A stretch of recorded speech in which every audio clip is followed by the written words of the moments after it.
Few schools today have a heritage as rich as Trinity High School. The history of Trinity can be traced back as late as the 1850s when Joseph McKnight built Spring Hill, an Italian villa-style private residence on the current high school property.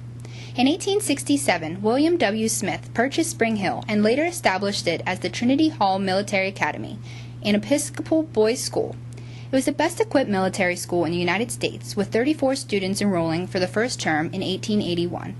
Ulysses S. Grant himself had once spent a night in the current boardroom while visiting family, who owned the residence.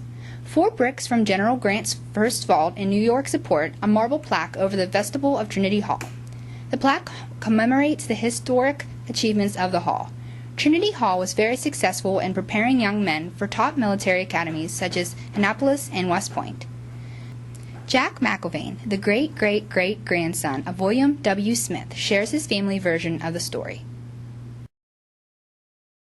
Trinity, the house was, the original house was first owned by a doctor, and my great-great-great-grandfather, William Renshaw Smith, came to it with his wife Emma Smith, who was related to Ulysses S. Grant, and bought the house, and they went on and lived in it for a while, had 2 sons, and Emma Smith was very prone to illness. My great-great-great-grandfather, William Renshaw Smith, came to it with his wife Emma Smith, who was related to Ulysses S. Grant, and bought the house, and they went on and lived in it for a while, had 2 sons, and Emma Smith was very prone to illness, and she would oftentimes go down to the White House when Grant was in office and spend her time down at the White House because she felt as if she could weather out the winter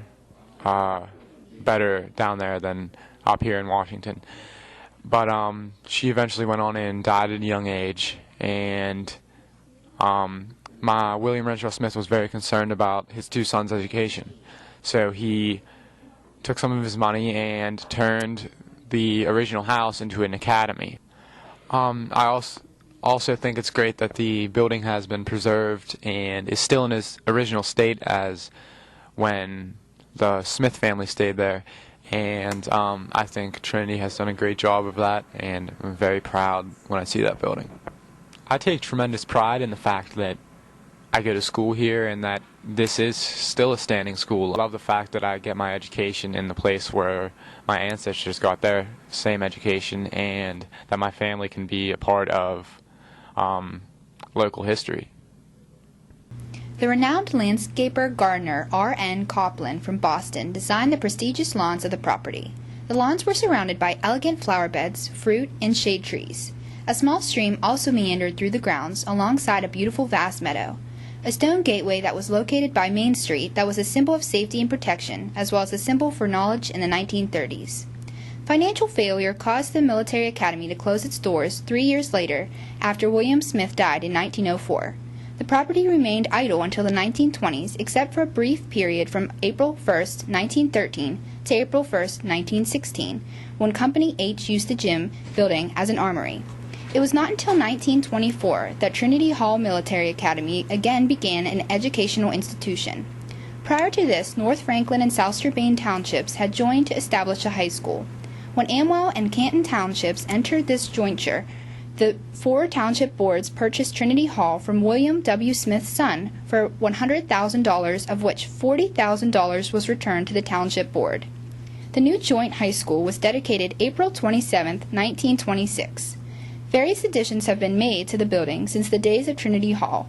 During the summer of 1963, the old gym was torn down and a new building was constructed on the site of the orchard. The school has had several structural changes in 1935, 1950, 1964, and 2005, but Old Main has been the anchoring point of the school. Old Main has been a stronghold of the past, but still has kept pace with the community and the school. Trinity Hall has been a keystone in American history, local history, and our school history. In the 1990s, a movement to demolish Old Main began by a committee who believed starting over with a new building was better than preserving the historic site where we still reside. This caused an uproar in the community because they were afraid the spirit of the town and district would be lost if the location was moved from one of the best views in the area. Due to the great work of the superintendent of the time, Douglas Massiola, the building on the property was able to be saved from the fate of the previous buildings on the property lot. This great preservation kept on the most historic and architecturally significant buildings in our area for our younger generations, like ourselves, to learn from and enjoy.